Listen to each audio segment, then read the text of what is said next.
त्याचं छातीवरती कोणतरी येऊन बसलं असा त्याला अनुभव यायचा. डोळ्यात अक्षरशः त्याचं पाणी जात होतं ना. तर मग मी कडकडून जागा झालो. बघतोय कोणतरी एक बाय बसली. 21-22 माळा झाल्या आणि आवाज यायला लागला बोलल्यासारखा. म्हणलं हवेच्या झुळकी बिळकी अशा यायच्या.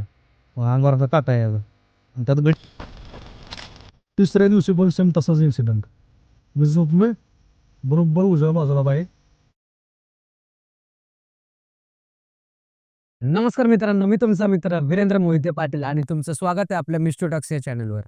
तर मित्रांनो, आज आपण अशा एका गोष्टीबद्दल बोलणार आहोत ज्यामध्ये थ्रिल, सस्पेन्स आणि मर्डर मिस्ट्री आहे.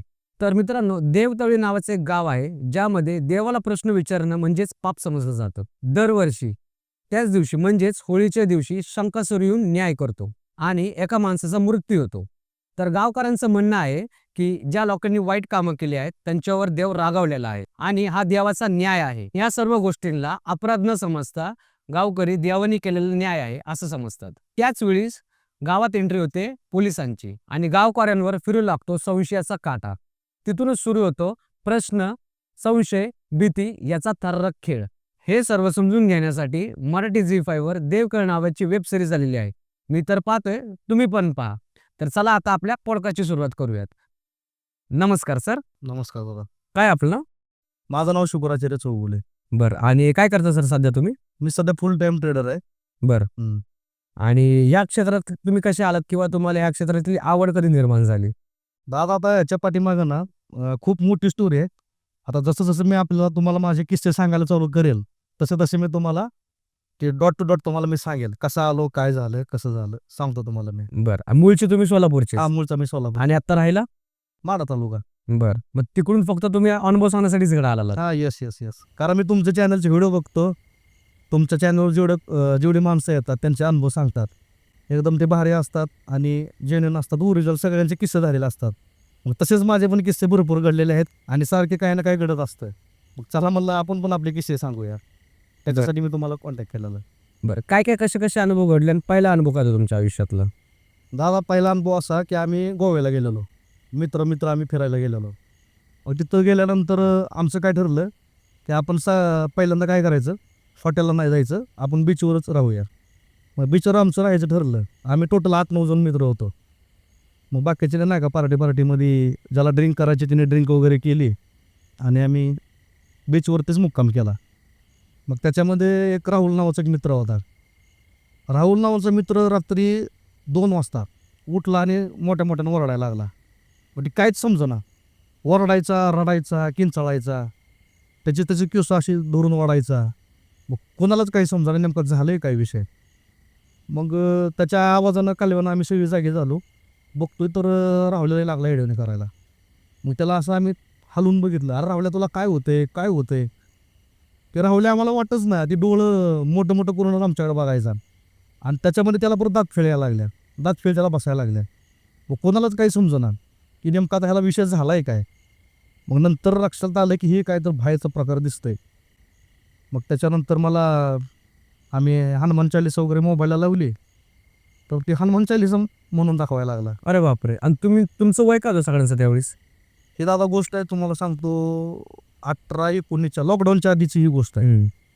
मग त्याच्यानंतर मला आमच्या गुरुच्या कृपेमुळे थोडासा एक मंत्रपाठ होता सिद्धीचा. मग त्याच्या जेव्हावरती एक मी रक्षामंत्र करून रावल्यालाही केलं. मग तो तेवढ्यापुरता शांत झाला जो रावल्या होता तो.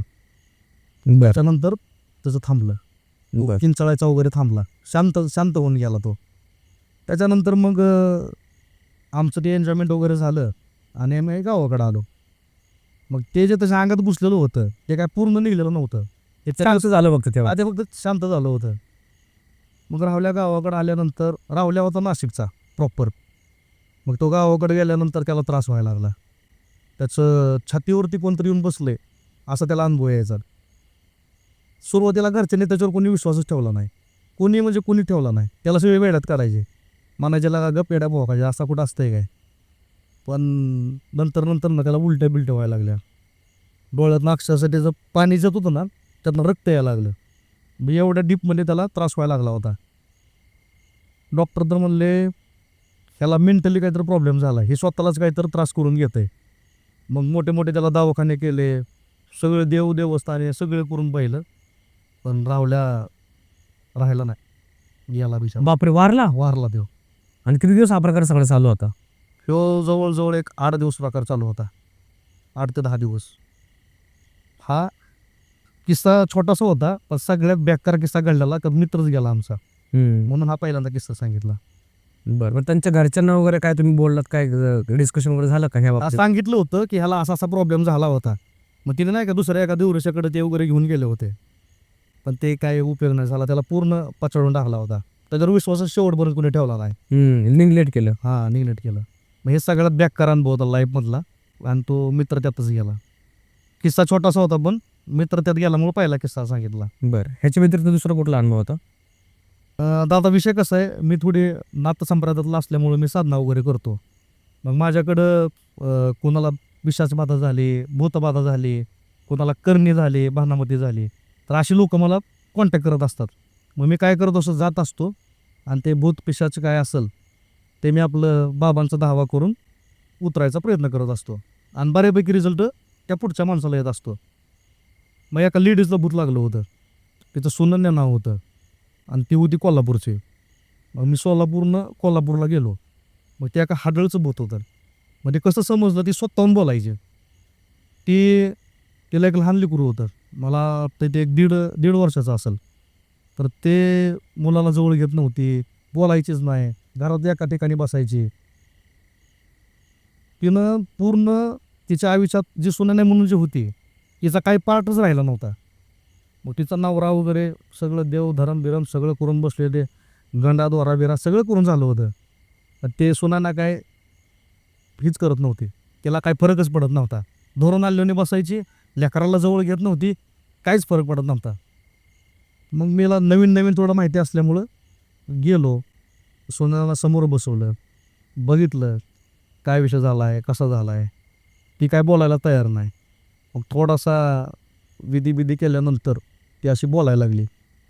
मग तिला सांगितलं, तर तिचं काय नाव घेणार नाही, ती म्हणजे ती जी काय अँटिटी होती तिचं काय नाव घेणार नाही.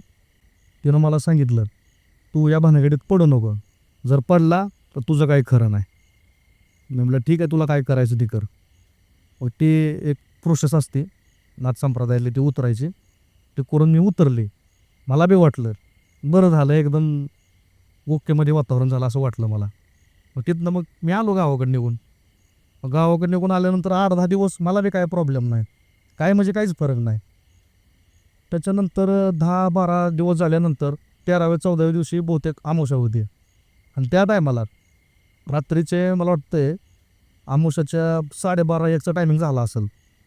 असं वाटायचं की कोणतरी माझ्या उशापाशी बसून रडतंय माझ्या उजव्या बाजूला. मग मी खडबडून जागा झालो, बघतोय कोणतरी एक बाई बसली आणि ओरडा लागली, रडती एवळती. मला पळायचं कळना. मी उठलो, दरवाजा लावलेला होता, जोरात पळवलं माझ्या रूममधनं, दरवाजाला धडकलो. जसा दरवाजाला धडकलो माझं डोकं फुटलं. बघा इथं मोठी खूण आहे, इथं ही लागलेली. बरोबर. त्यावेळेस मला लागलेलं आहे. दरवाजाला धडकलो, अक्षरशः रक्ताची चिळकाली उडाली, बेकार लागला मला चक्कर वगैरे आले. मी तिथंच आडवा झालो घाबरून. परत धडपडून उठलो, बघतो इथं काहीच नाही. मग त्या दिवशी म्हणलं ठीक आहे बाबा, आपला एक भ्रम असेल, एखादं वाईट स्वप्न असेल. मग त्या दिवशीच संध्याकाळी 12:30-1 असल्यामुळे आम्ही गावाकडे असतोय. मलमपट्टी वगैरे करून ते नीटनेटकं केलं, आणि दुसऱ्या दिवशी जाऊन दवाखान्यात जाऊन त्याला डॉक्टरकडून पट्टी केली. मग 2 दिवस व्यवस्थित गेले. तिसऱ्या दिवशी पण सेम तसाच इन्सिडेंट. मी झोपलोय, बरोबर उजव्या बाजूला बाई रडायला लागली. खडबडून जागा झालो, बघतोय बाई परत गायब. पण हे स्वप्न आहे का भ्रम आहे का रिअलमध्ये कोणी येऊन बसलंय हेच काय कळायला मार्ग नाही. म्हटलं हे आता काय करायचं, कसं करायचं, कळायला काय मार्ग नाही. मग माझ्या कॉन्टॅक्टमधले जे माझे गुरु होते त्यांना फोन केला. त्याला म्हणलं, गुरुजी असं मला 2 वेळा झाले. पहिल्या वेळेस माझं डोकं फुटलं आहे म्हणलं, आणि दुसऱ्या वेळेस ती बाई माझ्या उशाला येऊन बसायला लागली आणि रडल्यासारखं वाटतंय. मग ते स्वप्न आहे काय भ्रम आहे काय समजत नाही, पण अनुभव लय खतरनाक यायला लागला आहे. ते म्हणले परत कधी तुला झालं ना तर तू त्यावेळेस काय कर, पळू नको, थांबून बघ नेमका विषय काय आहे. मी म्हणलं ठीक आहे गुरुजी, बघतो म्हणलं. मग त्याच्यानंतर 2-3-4 दिवस गेले. मला वाटतंय त्या दिवशी आमच्या इथली यात्रा होती. मे महिन्यातला काळ होता तो, आणि गावातली आमच्या यात्रा होती. मग यात्रेच्या दिवशी मी असं बाहेर जास्त जात नसतो, घरचे वगैरे सगळे गेले होते. त्या दिवशी मी झोपलो. जास्त टायमिंग पण नव्हता झाला, 10-10:30 वाजले असतेल्या. बरोबर 10:30 वाजता परत तसा इन्सिडेंट. 9-9:30च्या आसपास, हां, त्या जी काय टायमिंग असेल त्या टायमाला ती परत अजून बाय रडायला लागली. मग मी उठलो, बघितलं तर ती अशी काय स्पष्ट दिसत नव्हती, थोडीशी नाही का ह्याच्यामध्ये ब्लर ब्लर ब्लरी टाईपमध्ये, अंधुक अंधुक. हां, अंधुक अंधुक. मग मी तिला विचारलं, काय नेमका विषय, तू का मला त्रास द्यायला लागली, का मला तू पेढा द्यायला लागली. आणि थोडं मी नाथ संप्रदायातला बी आहे. मग थोडंसं मी पण माझी रक्षाभिक्षा केली आणि त्या बाईला मी धडधडीत विचारलं. तर ती म्हणली, तुम्ही तुला सांगितलं होतं तू ह्या भानगडीमध्ये पडू नको, मी ज्या झाडाला धरलं होतं तिथं तू का हस्तक्षेप केला, तुझा काय संबंध त्या ठिकाणी घेऊन हे करायचं. ती जी बाई होती ना, ती म्हणलं ते माझं भक्षक होतं, तू ते माझं बापरे. भक्षक, हां, ते माझं तू भक्षक तोडलंय. एकतर तू तुझ्या घरातलं कोणतर दे, नाहीतर मी इथनं हालत नाही आणि तुला मी असा जिंदगीभर त्रास देत राहणार. मी लय खतरनाक मग असे घामेजून गेलो, काय करावं मला काही कळलं. मग माझ्याकडे एक हनुमानवीर नावाचा एक मंत्र आहे, मला आमच्या गुरुजींनी दिलेला. त्याचा मी 10वा केला आणि 10वा केल्यानंतर मग ते अदृश्य झालं. मला ताप बीप लय खतरनाक आला, काही समजतच नव्हतं मला. मग गुरुजींनी नंतर मला माझाच उतारा बितारा करून तो प्रॉब्लेम माझा सॉल्व्ह करून टाकला. ही एक माझ्या लाईफमधला खतरनाक इन्सिडेंट होता. मग त्या बाईचं झालं काय नंतर? हां, ती जी बाई होती का सोनाली नावाची, ती नीट झाली, तिला काय प्रॉब्लेम नाही झाला. पण तिला जे जायंट्स धरलं होतं ते पाठलाग करत माझ्या गावापर्यंत आली होती. मग तुमचा पाटला कसं सोडला त्या भूतानी? हां, ते गुरुजीने परत माझा उतारा केला का माझावाला, त्या टायमाला ते फिनिश झालं. त्या टायमाला मी नवीन होतो या क्षेत्रामध्ये. अशा गोष्टी होत्या. बरं. किरकोळ मी मॅनेज करायचो, पण एवढं हाय लेवलचं मला मॅनेज होत नव्हतं. म्हणजे एकदमच सगळ्या गोष्टी आल्या. हां, एकदम त्या गोष्टी आल्या. म्हणजे माझ्या आधी अंगलटं चालतं प्रकरण. मग त्याच्यानंतर त्याच व्यक्तीचा परत तुम्हाला त्रास झाला का कधी? नंतर त्याचा नाही मला कधी झाला. बरं. ह्याच्या व्यतिरिक्त अजून दुसरा कुठला अनुभव? हां, दुसरा अनुभव असा होता, गुरुजींनी परत मला एक साधना दिलेली, ती होती वीर साधना. ती वीर साधना अशी असते की शनिवारी रात्री आपल्याला ध्यान करायला बसायचं असतं आणि त्याचा जो काही जप आहे, त्या ज्या काही माळा आहेत त्या माळाभाऊ त्याला जप करायचे असतात आणि ती एक रात्रीची साधना असते. मग एक आंब्याचं झाड आहे आमच्या शेतामध्ये, मग तिथं आसन बिसन टाकून, आता ह्या ज्या विधी काय सांगत नाही मी, ह्या गुप्त गोष्टी असतात. ते बसल्यानंतर मी नवीनच होतो बरं का त्यावेळेस, म्हणून त्यावेळेस पण मला हा प्रकार घडलेला. मग त्यांनी मला सांगितलं नव्हतं की तो वीर आल्यानंतर त्याचा असा घुरघुर आवाज येतो, घुरल्यासारखा आवाज येतो, घुर घुर घुर घुर करतं ते, आणि कांटाळ बसवणारा आवाज असतो. हे मला याची त्यांनी आधी थोडीफार पण माहिती दिली नव्हती. डायरेक्ट बसवलं होतं. त्यावेळी मी घोड्यावरचा गडी गुरुनं खाय दिलं की कर. मग आम्ही बसलो. पहिलाच वार होता माझा शनिवार. मग त्या साधनेला आम्ही बसलो. मला वाटतं 21-22 माळा झाल्या असतील. टोटल 51 माळा करायला सांगितल्या होत्या. 21-22 माळा झाल्या आणि आवाज यायला लागला गुरगुरल्यासारखा. मधनंच हवेच्या झुळकी बिळकी अशा यायच्या. मग अंगावर असा काटा यायचा आणि त्यात गडी पहिल्यांदा मी नवीन, अनुभव नाही काय नाही. बरं, ते गुरु मला तिकडून फोनवर सांगायचे, ते बी जवळ नसायचे, ते असायचे उज्जैनला. मग ते साधना करत असताना पहिल्यांदा कुत्रं आडवं गेलं. म्हणजे अंगावर चालतं ते कुत्रं, मग ते काय चावलं बिवलं नाही. मग ते आमचा एक घेरा असतो, त्या घेऱ्यामध्ये मी बसलेला असतोय, मग त्याच्यामुळं ते काय चावलं बिवलं नाही, फक्त भुकून गेलं. आणि बरोबर 21-22 माळा झाल्या, घुरघुरल्यासारखा जसा आवाज आला, घाबरलो मी. सगळं सामान तिथंच. असा तिथून पळालो, घरी असतो थांबलोच नाही. दुसऱ्या दिवशी माझ्या पाठीमध्ये असं कोणीतरी काहीतरी पिना टोचल्यानंतर किंवा अंकुच्या दर एखाद्या शस्त्रानं टोचल्यानंतर कसं टोचतंय तसं माकड हाडामध्ये बॅक्कर दुखायला लागलं. आणि ते दुखायचं पण कांटाळ्या बसल्यासारखा ते घुरघुर त्याला आवाज बी यायचा. मला 3 दिवस ना दादा, दिवस रात्र त्रास होत होता.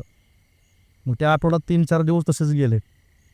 त्याच्यानंतर मला अशी माहिती कळली, अर्धी साधना वीरांची कधी ठेवायची नसती. ती पूर्ण करायची असते. मग त्याच्यानंतर दादा ती साधना मी पूर्ण केली. त्या वीरांचं प्रत्यक्षीकरण झालं आणि हा त्रास माझा तिथं जायला थांबला. किती दिवस टोटल चालला होता त्रास? 3 दिवस मला त्रास टोटल चालू होता. 3 दिवस आणि 3 रात्री असा बेकार त्रास झाला होता. बरं, हे तर झाले तुमचे सगळे ज्यावेळेस तुम्ही सगळ्या गोष्टी सुरुवात केल्या त्यावेळेसच्या. आत्ता रिसेंटली सगळ्यात भयानक असा कुठला अनुभव काढला होता का? दादा ह्यो असला भयानक अनुभव आहे. माझी तिथं लाईफ पूर्ण चेंज झाली. मरता मरता दादा मी वाचलोय. हा दादा काळ आहे जवळजवळ मला वाटतंय लॉकडाऊनमधला हा काळ आहे. दादा माझी तब्येत अशी होती, मला वाटतं मी 65 किलोचा गडी असेल. आणि त्या टायमाला मी टिकटॉकचं ॲप होतं. टिकटॉकला माझे जवळजवळ 2-2.5 लाख फॉलोअर होते. अरे बापरे. मी टिकटॉक स्टार होतो त्या काळात. अच्छा. गाणे बिणे करायचो. आता माझे गाणे तुम्ही यूट्यूबला बघू शकता जुने गेलेले. म्हणजे सॉन्ग क्षेत्रामध्ये मी असायचो, कंपोजिशन कर, हे कर ते कर. गावाकडं आमचे उद्योग चालू असायचे.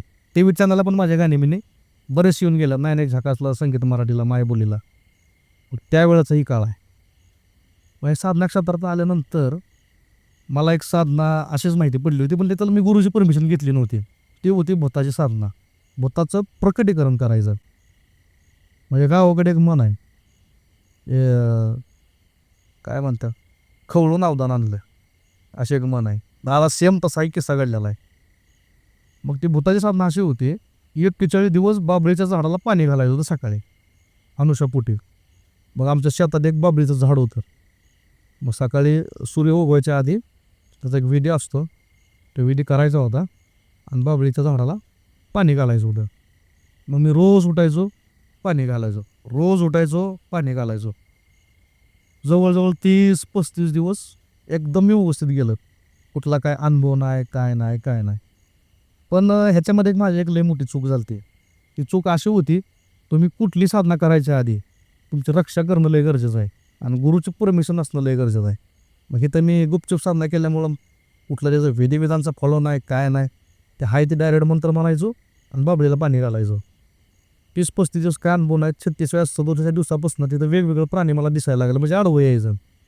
ते काय तर मला संकेत देत असतील की बाबा करू नको. पण आम्हाला किडा भारे जायचं, वत पाणी, ते विधी कर, या माघारी. बरोबर दादा 41 दिवस झालं. एक असा धिप्पाड एक म्हातारा, कधीच त्याला मी जिंदगीत बघितलं नाही ना. आमच्या आजूबाजूच्या परिसरात त्याला बघितलं आहे, कुठंच त्याला बघितलं नाही. तर ती माणूस धोतर बितर घातलेला असा आपलं जुने लोक असतात बघा, धोतर छतन घातलेली, त्या पद्धतीचा एक धिप्पाड माणूस होता. पांढरे केस, पांढरी दाढी, असा ती माणूस मला त्या टायमाला दिसला. त्याला मला हाक बीक मारली. त्या टायमाला बोलायचं नसतं ते हे करताना, पण ते ॲक्च्युली ते भूत आलेलं त्या माणसाच्या रूपामध्ये. ती पाटाची वेळ असेल. मग त्याच्याकडं बसणं बिचणं काय बांधून घ्यायची असतं ती काहीच माहिती नाही.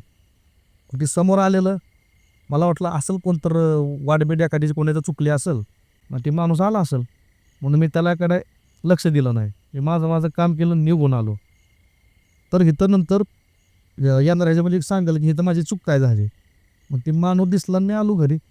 मला वाटलं हे मी साधना बिधना गेलेलं सगळं वायपट गेलं, ह्याचा काय आता उपयोग झाला नाही ना. भूत आलं नाही ना काय झालं नाही. आणि आलंय कोणतरी एक म्हातारा आलंय, मला ती ओळखीचं बी नाही आणि पळखीचं बी नाही. मग असं म्हणून ती विषय तिथं क्लोज झाला. 3-4 दिवस मला कुठला त्रास नाही, बीस नाही, काय नाही. त्या टायमाला दादा माझे किती वजन होतं, 65 किलो. त्याच्यानंतर दादा तो जो म्हातारा जे माणूस आला होता का, तो म्हातारा नव्हता. ॲक्च्युली ज्याची मी साधना करत होतो त्याचं ते प्रकटीकरण झालेलं होतं. मग त्याच्याकडून 3 वचनं मागून घ्यायची असतात की तू माझ्या आज्ञेमध्ये राहा, तू माझी कामं कर, अशी ती वचनं असतात. तर ती मी काय न केल्यामुळं ते दादा घुसलं माझ्या अंगामध्ये. काय झालं एक्झॅक्टली? ते माझ्या अंगामध्ये घुसलंय हे मला माहीत नव्हतं. म्हणजे आमच्या घरची माणसं किंवा बाकीची जी काय कामं आहे ती संपर्क व्यवस्थित करायचो. आणि ज्या टायमाला मी एकटा असायचो, माझे सुद्धा हरपून जायचे, मला माहीतच नाही नेमकं मी काय करतोय. मग आता मी 6 महिने माझ्या रूममध्ये होतो. म्हणजे मी माणसात जायचं बंद केलं, लोकांना जास्त बोलायचं बंद केलं, कोंडून ठेवलं तुम्ही स्वतः? माझे स्वतःला मी कोंडून ठेवलं. आणि दादा माझं खाणं एवढं वाढलं होतं, मी 1 ते 1.5 चपाती खाणारा माणूस 5-5, 6-6, 7-7 चपात्या एका टायमाला माझं जेवण असायचं. का वजन माझं असं वाढायचं नाही. बरोबर. मग अशी प्रचंड दादा शक्ती माझ्या अंगामध्ये त्या ह्याच्यामुळे आली होती. समजा मी रानात काम जर करायला लागलो तर 10 माणसाचं काम मी एकटाच करायचं. बापरे. म्हणजे तेवढी ताकद माझ्या अंगामध्ये असायची. म्हणजे खायची पण ताकद आणि काम करायची पण काम ताकद करायची असायची. पण ताकद. नॉर्मली माणूस ती करू शकणार नाही. नाही करू शकत. अशा गोष्टी मी त्या टायमाला करत होतो. पण ते ॲक्च्युली मला घेऊनच गेलं असतं. तुम्हाला एक किस्सा सांगतो. आमच्या रानामध्ये भेंडी लावल्या होत्या. मग भेंडी जर तोडायचं म्हणलं आम्ही रोजानं बाया लावतो. 250-300 रुपये हजेरी असते. एक बाई तोडून किती भेंडी तोडते? 25 किलो, 30 किलो, जास्तीत जास्त 40 किलो. ह्याच्यावर ती बाई एक तोडू शकत नाही दिवसभरामध्ये. तर आता मी जायचो 3 तास काम करायचो. भेंडी किती तोडत असेल? 70-70, 80-80 किलो एकटा तोडायचो. बापरे. असा पळत जायचो दोन्ही हातानं. त्याला कुसबीस असते काय? मला कुसबीस काय करत नव्हती. तसा भेंड्या तोडून मी बॅगा भरायचो. मला समजत नसतं की मी काम केलं कसं काय. मलाच अनुभव नाही. मी म्हणायचं झालं कसं काय काम. वाटायचं की आपल्याला कामाची ओढ आहे. कामाच्या ओढीमुळं होत असेल. मग असं मी माझ्या मनाची समजूत काढायचो. पण ते मला माहीतच नव्हतं की का होतंय. मग एकदा काय झालं आमच्या शेजारची जी म्हैस सुटली आणि आमच्या मका लावली रानामध्ये आणि मकामध्ये आली. मला सांगा ते मकाची ताकद किती, माणसाची ताकद किती. बरोबर. तर दादा ती जशी म्हैस आली ना माहीत नाही मला राग का आला. संध्याकाळची 11-11:30 वेळ असेल. घुंगराचा आवाज आला म्हणून मी बाहेर आलेलो. मग ते आगामध्ये असेल माझ्या दादा असला मला खतरनाक राग आला. अक्षरशः ती म्हैस दादा मी धरली. ते खेळण्या एखादा कसं आपण ढकलत नेतो तशी मी हातानं म्हैस ढकलत नेली. अख्खी म्हैस. ते वजन तर केवढं असतं म्हशीचं. हा तेच म्हणतोय मी. अशी प्रचंड ताकद त्या अँटिटीमुळं माझ्यात आली होती. ती म्हैस मी ढकलत नेली. ढकलत घेऊन बांधाच्या बाहेर आम्ही घालवली. आणि ती सगळ्यात मारकी म्हैस होती आमच्या शेजारीची. तर ढकलत नेऊन मी ती आउट केली रानाच्या बाहेर. एवढी ताकद एवढी ताकद आली ती. मग आता ह्याच्यामध्ये ह्या प्रोसेसमध्ये जवळजवळ 5 ते 6 महिने गेलं होतं. मग माझं खाणं पिणं एकदम प्रचंड वाढलं होतं. 5-5, 6-6, 7-7 चपात्या मी खायचो. 3-4 माणसाचं जेवण मी एकटाच करायचो त्या पिरियडमध्ये. मलाच माहीत नव्हतं नेमकं माझ्यापासून काय होतंय. मग आता काय झालं 6 महिने झाल्यानंतर मला त्रास व्हायला लागला. आता मी झोपलोय तर माझे ना असे हातपाय जागेला लॉक व्हायचे. मला हलताच यायचं नाही. कसलंच मला हलता यायचं नाही. डोळे फक्त उघडे माझे. असं उठायला यायचं नाही, काय करायला यायचं नाही. माझ्या छातीवर देऊन बसायचं आणि माझ्याकडं रागानं नुसतं बघायचं. तू मला जागृतच काय केलं, का तू मला बोलवलं. मला काय समजायचंच नाही ही नेमकं असं का करतंय. हात माझे लॉक, पाय माझे लॉक, हालचाल नाही, काय नाही. तसाच दादा मी पडून. भीती तर लय वाटायची की इथनं तर पळून जावं, कुठं तर जावं, जीव द्यावा, एवढ्यापर्यंत गेलेलं. पण मला हालताच येत नव्हतं. मग मी त्वच्याकडे बघत बसायचो. डोळं पण झाकता येत नव्हतं. पापल्या पण जागेला थांबायच्या. म्हणजे पूर्ण बॉडी माझी लॉक व्हायची. म्हणजे तेच करत असणार ते मला दिसण्यासाठी. असं माझ्या छातीवर बसायचं, छातीवर माझं वजं यायचं आणि पाटं ते निघून जायचं. मग ते निघून गेल्यानंतर माझी झोप नाही, काय नाही. म्हणजे डोळ्याखाली माझ्या काळबेळ झाले बघा. ते रात्रीच्या रात्री मी अक्षरशः जागून निघलं त्या पिरियडमध्ये. तेवढा त्रास व्हायचा मग. खतरनाक आता त्रास व्हायचा, बेकार त्रास व्हायचा. त्याच्यानंतर माझ्या पोटामध्ये दुखायला सुरू झालं, छातीमध्ये दुखायला सुरू झालं. दिवसभर मला काही प्रॉब्लेम व्हायचा नाही. सूर्य उगवला, सूर्य मावळेपर्यंत अजिबात मला त्रास नाही. आणि घरी मी सांगू बी शकत नव्हतं. आता घरची का पडतील. बरोबर. सुधरत नाही अशा वेळेस. सांगायचा विषयच नाही. घरचे म्हणतील ही येड लागले रे, ह्याला ॲडमिट करा कुठं येड्याच्या हॉस्पिटलमध्ये. म्हणून मी घरी सांगायचो बी नाही. आणि मी साधना बिधना करतोय, मी नाथ संप्रदायाची माझी दीक्षा झाली. मी कोणालाच सांगितलं नव्हतं तोपर्यंत. की आत्ता मला वाटतंय महिना 2 महिन्याखाली घरच्यांना या सगळ्या गोष्टी कळल्या त्या. तोपर्यंत त्या गोष्टी मी सगळ्या सिक्रेट ठेवल्या होत्या. लोकांची कामं चालू केली म्हणून. हां, नाही माहितीच नव्हतं घरी कोणाला. कामं पण केली ना ती गुपचुपच करायचो मी. ती पण बाहेर मी कोणाचं पैसे घेत नाही, काय नाही. मित्राखातीरच आपलं कोणाचं काय आलं, मित्र म्हणलं आपल्या माझ्या घरी असं झाले तसं झाले, त्याच्या कॉन्टॅक्टमधनं उगं ते आपल्याला येतंय म्हणून. मला बी माझ्या शक्त्या ट्राय करायच्या होत्या. खरंच त्या काम करते का नाही ते, अशा उद्देशानं मी करत होतो. मी आता करतोय चालूला. मग त्यावेळेस काय झालं 6 महिन्यानंतर हा जो मला त्रास सुरू झाला दादा, 8 दिवस मी त्रास सहन केला. म्हणून आता करायचं काय. हे तर म्हणलं बाबा मला तर सुट्टी दे नाही, छातीवर येऊन बसतंय. मग मी बेत गुरुदेवाला फोन केला. म्हणलं गुरुजी माझ्याकडून एक लय मोठी चूक झाली. म्हणलं तुमची काय परमिशन घेतली नाही, त्याची काय मला पूर्ण माहिती नाही. म्हणजे अर्ध्या साधना केल्यावर काय गत होती तशी माझी गत झाली होती. मग गुरुजींनी ध्यान लावल्यानंतर त्यांना त्या गोष्टी माहिती पडल्या. गुरुजी म्हणले, अरे येड्या, तू रक्षा केली नाही, तुझी साधना सफल झालती, पण त्याच्याकडून तू वचनं घ्यायची असतात, ते वचन तू घेतलं नव्हतं, त्याच्यामुळं ती तुला त्रास देत आहे. मग म्हणलं तर गुरुजी करायचं काय? बरं ते ऐकत बी नाही, छातीवर येऊन बसतंय, बोलत नाही, नुसतं रागानं बघतंय, करायचं काय? पापली उद्यात नाही गुरुजीला तर म्हणलं माझा जीव जाईल, तुम्हीच आता याला काय तर करू शकताय. ते म्हणलं तू तुझी अर्धी राहिलेली साधना पूर्ण कर आणि त्याच्यानंतर त्याच्याकडून वचन घेताना सांग, तू मला वचन दे की तू मला सोडून जा, मी परत तुझ्या नादी लागत नाही. मग गुरुजीने नंतर मला ती साधना करायला लागली, कारण म्हणलं तुझी साधना अर्धी राहिली ना तर हे तुला जिंदगीभर असं त्रास देत राहणार, कारण तूच त्याला बोलवून घेतलं. बरोबर. हो. मग त्याच्यानंतर मी परत ती 41 दिवसाची साधना सुरू केली. तर ते 41 दिवस मला त्रास देत होतं. काय काय करत होतो म्हणजे एक्झॅक्टली? मग दिवसभर मला कुठला त्रास नाही, काय नाही. साधना चालू केल्यानंतर त्यानं त्रास थोडा कमी केला, पण ते मला दिसायचं.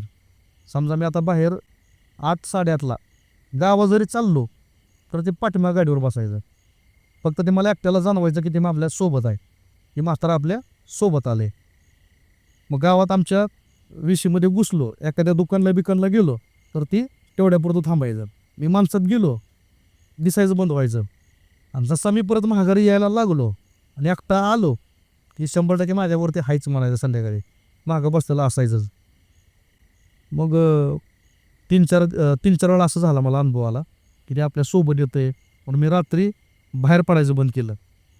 पण काय तर घरच्यांनी काम सांगितलं ते करणं भागच आहे, आणि कारण बी दुसरं सांगू शकत नाही. 2-3 वेळा माणूस कारण सांगू शकतं की बाबा मी आजारी आहे, माझं पोट दुखतंय, डोकं दुखतंय, पण प्रत्येक वेळेस माणूस ही कारण काही देऊ शकत नाही.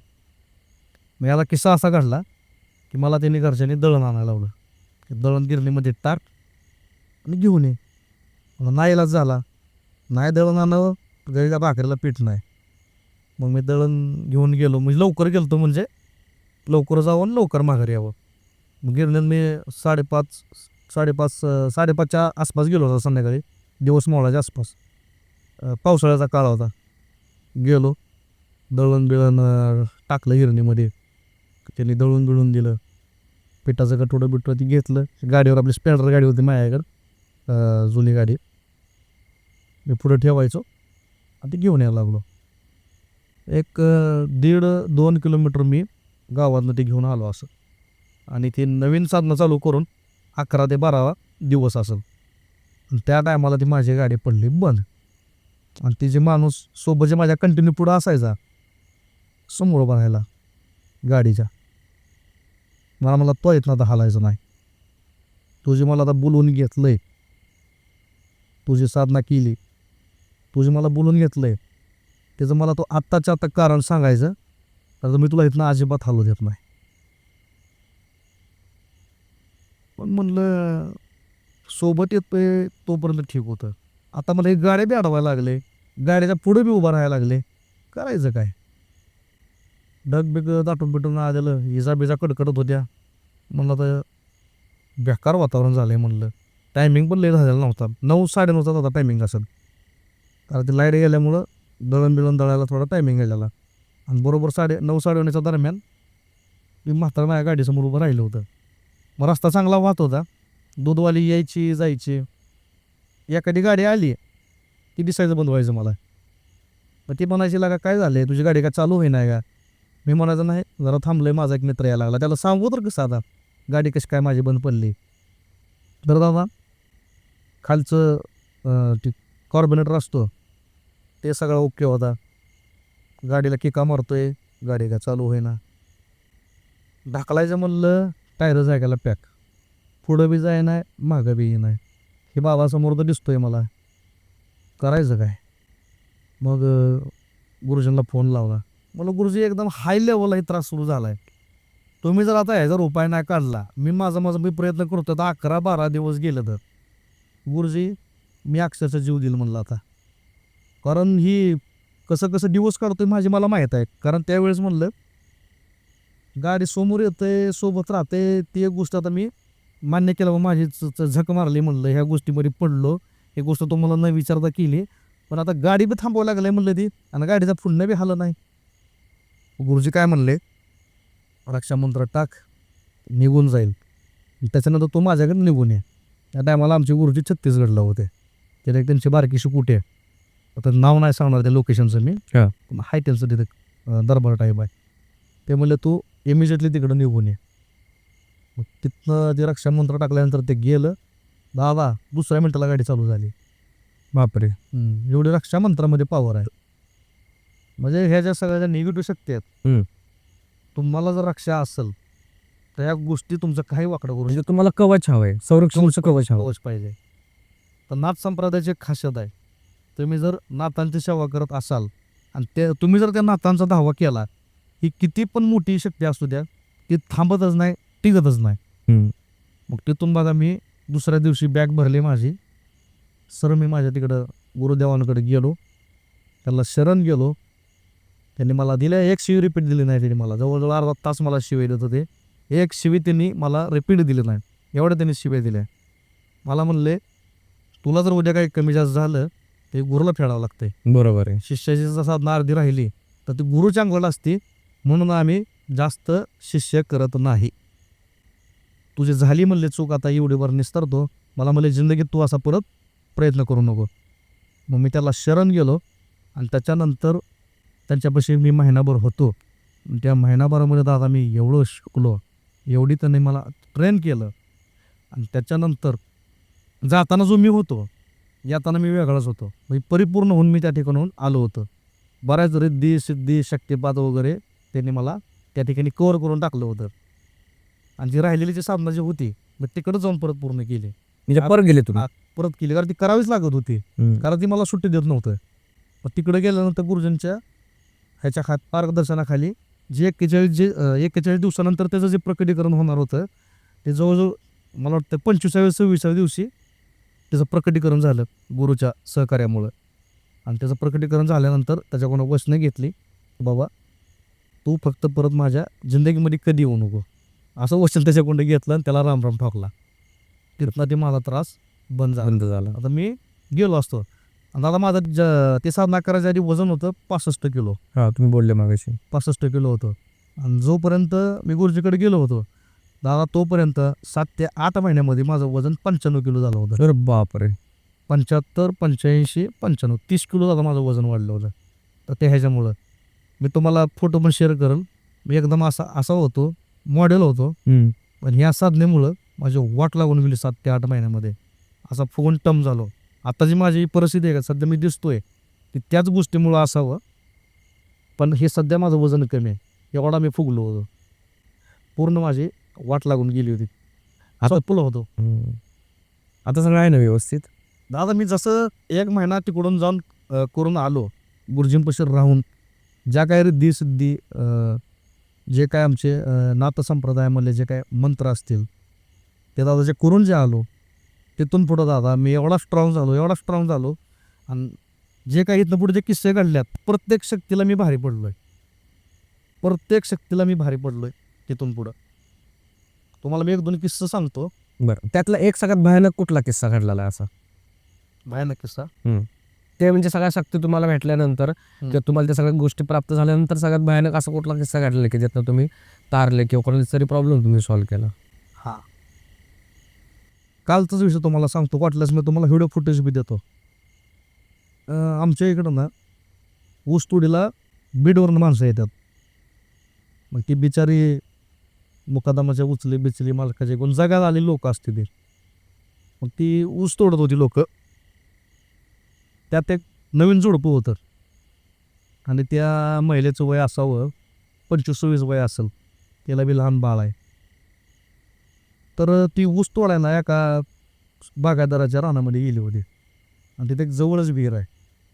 त्या महिलेला माहीत नाही त्या विहिरीमध्ये 7 ते 8 वर्षापूर्वी कोणतं मरण पावलं आहे, हे त्या महिलेला अजिबात माहीत नाही. आणि ती जी ऊस तोडायला आली का त्यांना काय घेणं नसते तिथं काय झालं. त्यांचं काम फक्त येणे, ऊस तोडणे, मोळ्या बांधणे, ट्रॅक्टर भरून देणे, ट्रॅक्टर जातो कारखान्याला, एवढं त्यांचं काम. तर ती महिला त्या ठिकाणी गेल्यानंतर आत्ता गेलेले पाठीमागची गेलेली अमावस्या, त्या अमावस्याला संध्याकाळी ह्यांची कामं कशी असते, ती दिवसा ऊस तोडतात संध्याकाळी ट्रॅक्टर येतो. संध्याकाळी ट्रॅक्टर आल्यानंतर मोळ्यांचं भरायचं काम चालू असतं.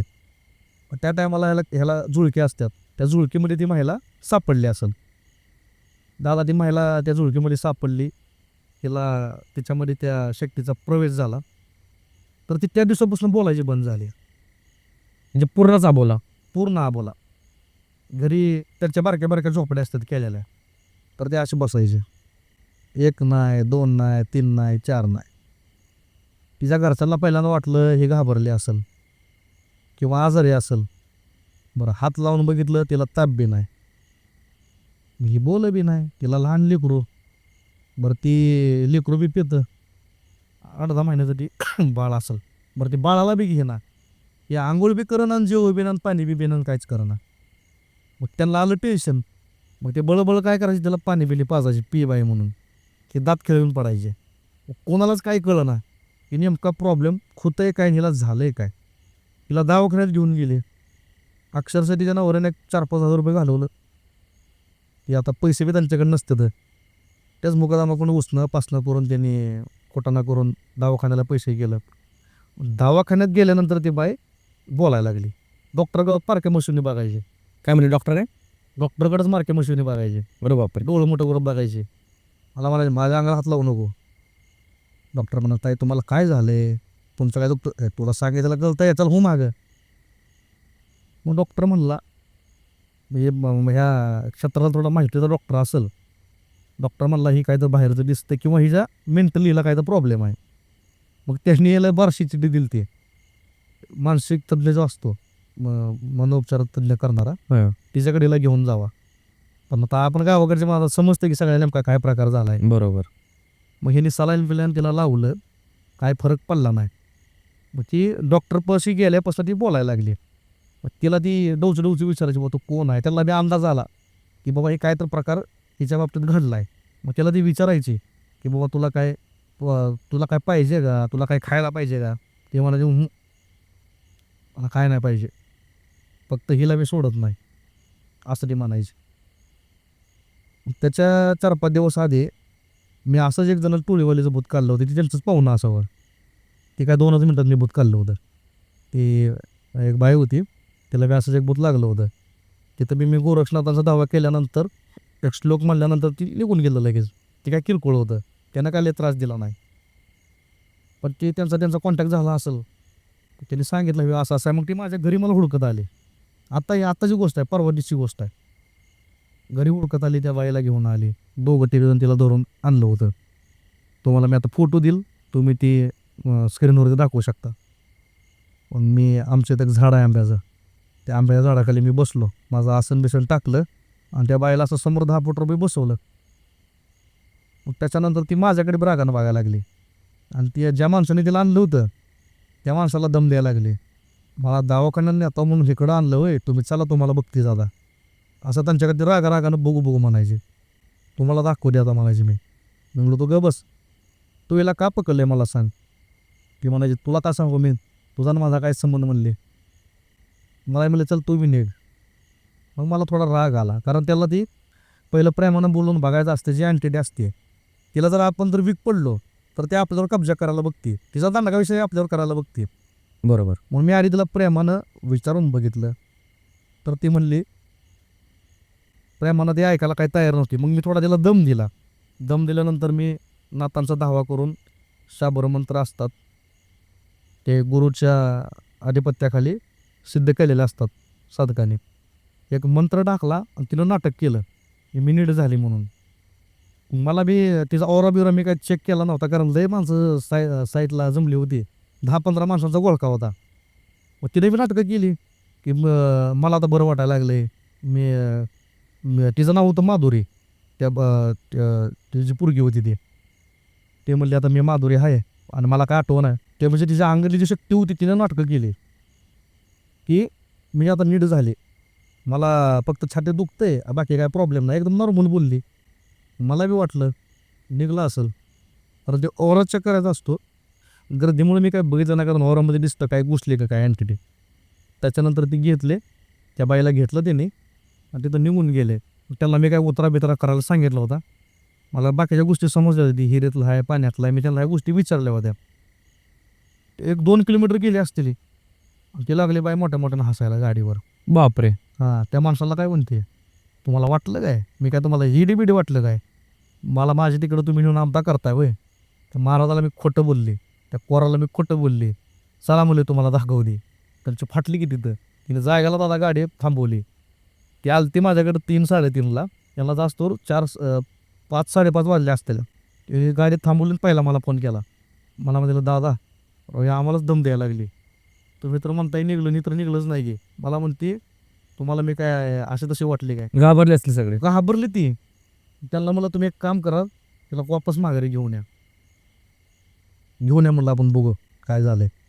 तर दादा ते 2-3 किलोमीटर गेलते, तिथनं परत त्या बाईला घेऊन माघारी आले. मग ते आल्यानंतर ती माय बघून मला रडायला लागली.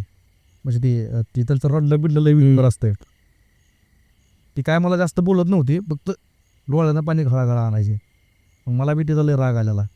परत ते आसन टाकलं, परत त्या बाईला समोर आणून बसवलं. मग त्याच्यानंतर बंगाल तंत्र म्हणून शाबरमध्ये एक तंत्र आहे. मरे माता डिटेलमध्ये काही गोष्टी सांगत नाही, पण जे काय साधगे वितकं असलेले त्यांना माहिती आहेत त्या गोष्टी. पण त्यांचा दावा करून ती अँटिटी मी काढली बाहेर. मग त्यांना मी सांगितलं होतं ही जी शक्ती आहे ना ही लय पॉवरफुल आहे. मग ती आपण बघूया म्हणलं नेमका विषय काय आहे. जर परत काय प्रॉब्लेम वाटला तर तुम्ही जिथं राहताय, कारण ती त्या विहिरीच्या साईडलाच राहत होती, विहीर तिथनं एक जवळच होती, चिटकूनच त्यांना विहीर होती.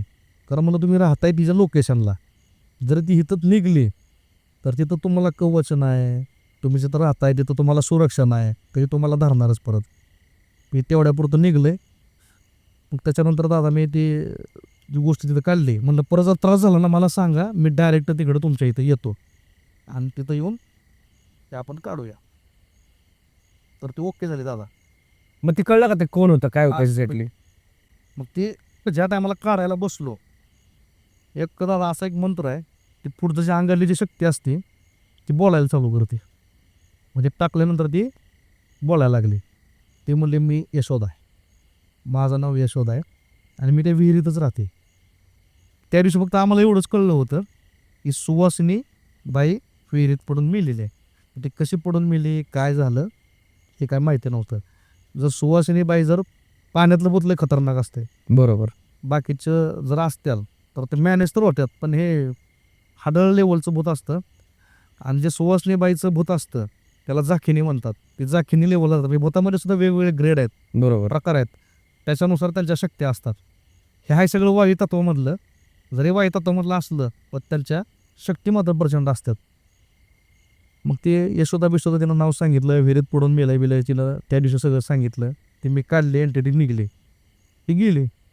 तर दादा तेवढं एक रात्र त्यांची खूप चांगली गेली. तिनं स्वयंपाक केला, लेकराला जवळ घेतलं, सगळं व्यवस्थित केलं तिनं. आणि जसे मला वाटतं 9-9:30 वाजल्या की फक्त एवढंच म्हणली की माझं पाय जड झालं. तर की शेजारच्या त्यांच्या बायाच्या होत्या बसलेल्या त्यांच्या ग्रुपच्या, फक्त एवढंच म्हणले माझं फक्त पाय जड झालं. तर पाय जड झालं तर म्हणली गप बसली, बोलायचीच बंद. परत मला त्यांचा फोन आला. मला म्हणले राव महाराज लय खतरनाक विषय झाला आहे की हातपायच खोडा लागले, नंतर लोळायच लागली. हे म्हणले हिला लय त्रास व्हायला लागला आहे म्हणले. मग म्हणलं तिच्या पोटात बी काय अन्न नाही, ती बिचारी जेवत बी नव्हती. त्याला मी काय म्हणलं तुम्ही एक काम करा, तिला नेऊन तुम्ही ॲडमिट करा, सलाईन बिलाईन लावा, तिला ताकवा बिकवा येईल. आणि ज्या टायमाला तुम्ही तिला घरी घेऊन जाचाल मला फोन करा, तुम्ही जिथं असाल तिथं मी येऊन तुमचं हे करून टाकतो, काढून टाकतो. ठीक आहे म्हणले. म्हणजे कालच मी तो आपला फोन झाला बघा, म्हणलं दादा मी येणार आहे. त्या टायमाला मी मुंडीमध्ये होतो. मग ते त्या बिचाराला घेऊन माड्यामध्ये आली. तिला त्यांनी सलाई बिलाईन लावला, 2-3 सलाईन लावल्या डॉक्टरना, कारण ती खात पितच नव्हती. मग तिला जरा थोडासा ताकवा बिकवा आला तरी म्हणजे डॉक्टरकडे रागानच बघायचे, बोलत काय नव्हती पण रागानच बघायचे. मग तिला तिने गाडीवर टाकलं, येऊन गेले. जाताना काय थोडंफारची काय सामग्री असते, नॉर्मल असते, कारण या शाबरमध्ये ना लय काय कर्मकांड बिंड काही नसते. अशी माती जरी घेऊन फूक मारली तर ती नाताने सगळ्या शक्त्यांना वचनामध्ये बांधलंय. त्याच्यामुळे तुम्ही माती जरी घेऊन तुम्ही फुंकर मारली तर ती गोष्ट तुमच्यासाठी काम करते. अच्छा. ही नातांची ताकद आहे. मग त्या बाईला घेऊन गेल्यानंतर आम्ही गेलो त्याच्या स्पॉटला गेलो. नुकतंच ती दवाखान्यात येऊन तिला बसवलं होतं. तुम्हाला व्हिडिओ बी दिली मी, पण चेहरा ब्लर करून टाका. मग आम्ही बसलो, त्या बाईला मी समोर बसवलं. दादा एक नाही व्हिडिओ आहे, मी प्रूफसाठी तुम्हाला घेऊन आलो आहे. मग त्या बाईला बसवल्यानंतर मी त्याला म्हणलं, हे सुद्धा का तू ह्या बाईला त्रास देते, काय ह्याला तू धरलं आहे, हे लोक तिकडून मी भूताला सुद्धा मी प्रेमानं सांगतोय, ही लोक तिकडून जागायला आल्यात, ह्याला जगू दे. ह्याने काय तर उचली बिचली घेऊन ह्याच्या प्रपंचासाठी ते करत असतील, सोडतो ह्याला, हिचं लेकरू बारं काय, असं मी तिची समजूत काढली. तरी पण ती म्हणायची, ही जोपर्यंत इथं आहे ती मीला सोडत नाही, एवढंच म्हणायचे. मी म्हणलं तुला काय पाहिजे का, अजिबात नाही. पहिल्यांदा एवढं निस्वार्थी बुद्ध बघितलंय, धरलंय तर पण मागत दे नाही. बाकीचे बुद्ध काय करते, मला मटण पाहिजे, मला बिडी पाहिजे, मला गांजा पाहिजे, असं काय तर मागते ती. हे निस्वार्थी भूत मागत बी नाही आणि काहीच नाही. मग थोडासा दम दिला, सोड बाबा, नाही जात. मग तिथे बी तिनं दम दिला. व्हिडिओ आहे बाबा, तुम्हाला व्हिडिओ देतो. ती काय म्हणते माहिती आहे का, मी आत्ता जाईन पण 12 नंतर परत वापस येईन. मला आता बस झाली म्हणलं तुझी नाटकं. घेतलं तिला रिंगणात, पाणी घेतलं, गोरक्षनाथांचा धावा केला आणि ते पाणी मारायला मी चालू केलं. मंत्राचं पाणी असतं. दादा एक 4 ते 5 मिनटामध्ये ती अक्षरशः बाई बिसूट पडले.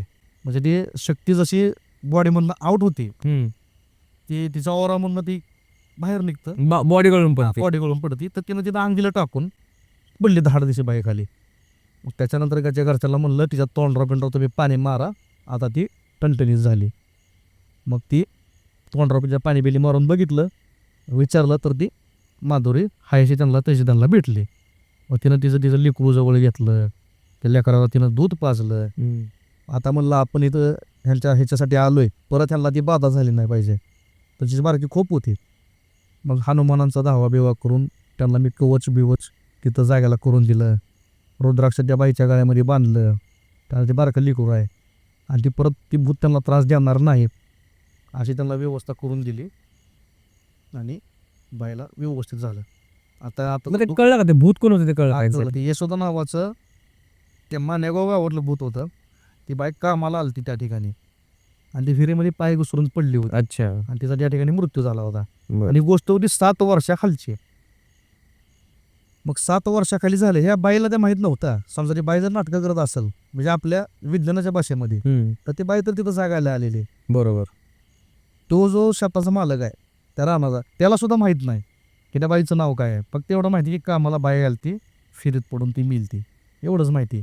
त्या बाईने एक्झॅक्ट त्या अंगाची शक्ती आल्यानंतर तिने एक्झॅक्ट टायमिंग सगळं सांगितलं होतं. तर ते आम्हाला क्रॉस चेकिंग करायचं होतं की खरं आहे का.